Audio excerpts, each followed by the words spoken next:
Hello বিয়স, আসসালামু আলাইকুম। ভালোবাসার জন্য তদবির।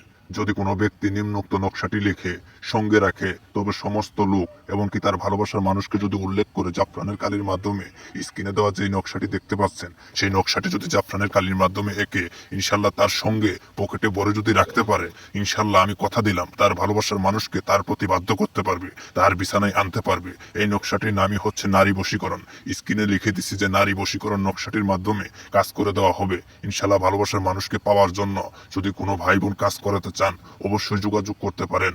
আমি এখানে যে লেখাটা দেখতে পারছেন, ভালোবাসার জন্য তদবির, যদি কোনো ব্যক্তি এই নকশাটি লিখে তার ভালোবাসার মানুষকে উল্লেখ করে বা তার নাম নিয়ে বা তার পছন্দের মানুষকে নাম নিয়ে বা তার ভালোবাসার মানুষের বাবা মাকে যদি বশ করতে চাই, ইনশাল্লাহ এই নকশার মাধ্যমে করে দেওয়া যাবে। এক কথায় আপনি যাকে বাধ্য করতে চান, যাকে আপনার বিছানায় আনতে চান, ইনশাল্লাহ আপনার প্রতি বাধ্য করতে পারবেন এই নকশাটির মাধ্যমে। ইনশাল্লাহ আমি কথা দিলাম। আপনারা যদি না পারেন, আমার সাথে স্ক্রিনে যে নাম্বারটা দেখতে পাচ্ছেন সেই নাম্বারে যোগাযোগ করতে পারেন। এই নাম্বারে ইমো বা হোয়াটসঅ্যাপ খোলা আছে। অবশ্যই যদি কাজ করাতে চান, যোগাযোগ করে কাজটা করিয়ে নিতে পারেন। আমি কথা দিলাম, বিশ্বাসের সহিত, ধৈর্যের সহিত ইনশাল্লাহ আমি 1000% গ্যারেন্টি সহকারে কাজ করে দিব। কাজের আগে কোনো হাদিয়া নিব না। কথা দিলাম তোমাকে। ইনশাল্লাহ যদি কাজ করাতে চাও, অবশ্যই যোগাযোগ করতে পারো এই স্ক্রিনে।